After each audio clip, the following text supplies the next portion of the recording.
Dearly beloved, I pray that one day when this phase is over, you'll be intelligent enough to use your experiences of emotions to benefit others. Dearly beloved, please forget the past. Learn from your experiences. Blossom, even. Remember Tom that you thought broke your heart? Well, he really didn't mean to. He didn't mean to tell you that your insecurities were ugly, and he definitely did not mean to chase after the girl that he promised you was just a friend.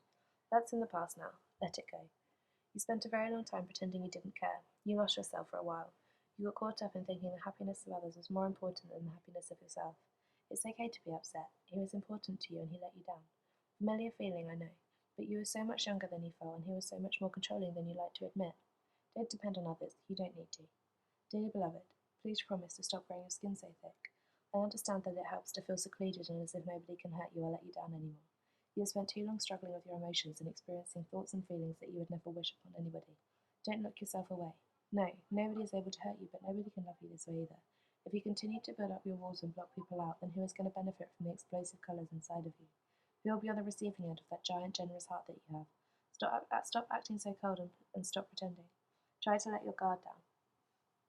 Dearly beloved, learn to forgive. I'm not saying everyone, just the important ones. Your dad didn't mean to do the things he did, and your cousins didn't mean to end up in prison.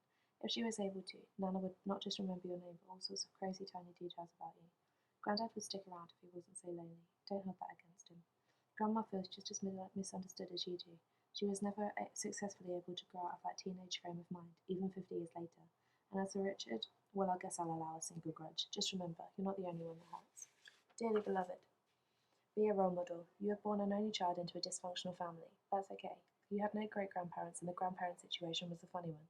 You hated growing up without anyone that could spoil you or bake with you or take you to the park. Not having anyone to talk about when your friends discussed the sleepovers at grandma's that they had at the weekend was the most painful bit, and I get that. Just don't forget how now you have a responsibility. You have 4 cousins and a younger sister finding themselves in exactly the same situation that you were once in.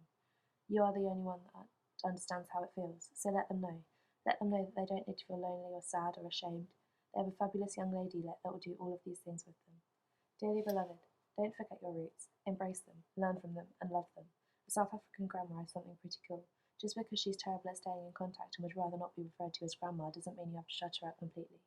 I know it hurts. I know that you spent years longing for her to show signs of affection, craving for her care. She's a part of you, and even she cannot deny you of that. It's there, in your blood, in your veins. She's there.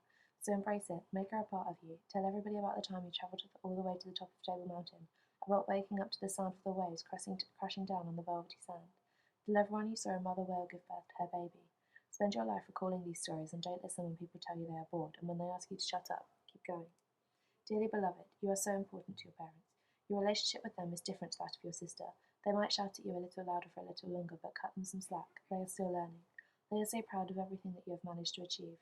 You've always known more than you probably should do, but that's nobody's fault. You understand things that perhaps you shouldn't, but that will only benefit you in the long run, trust me. Your mother taught you what punishing you.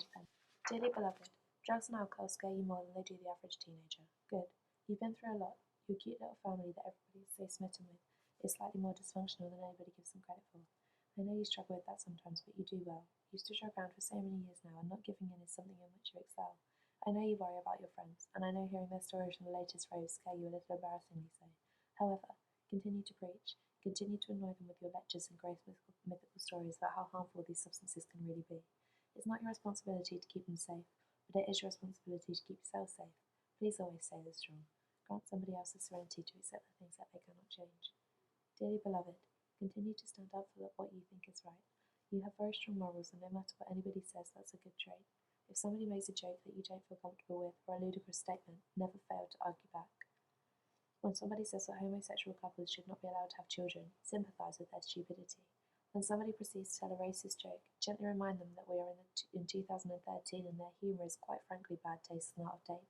When somebody mocks disabilities, try to correct their naivety. Never give up in what you believe is right.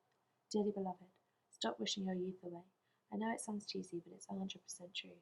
Stop craving the freedom of moving away and doing your own thing. You're pretty free as it is. I know, soon that you'll be having to clean and cook for yourself, even do your own ironing, and Lord knows that you struggle with the basic. So please, stop complaining when your mum forces you to eat a whole plate of dinner before you go out for the night and justifies it with, whilst you're living under my roof, you'll abide by my rules. Embrace it, because you'll miss it soon. Dearly beloved, respect your elders. Your mother is the strongest, most independent woman that you have ever come across. She's been your role model for the past 17 years and will continue to be for the next 17 years and the 17 years after that. She's explained to you the difference between right and wrong and love and hatred. She's cradled you when things aren't right and cradled you when they are. You're lucky to have a mother that knows the answer to every possible question that you could ever throw at her. She's always had your best interest at heart and wants nothing but the greatest for you and your sister. Give her a break. She's some sort of superwoman, but even she needs reminding every now and then. Tell her that you love her, tell her that you're grateful, and tell her that she is beautiful.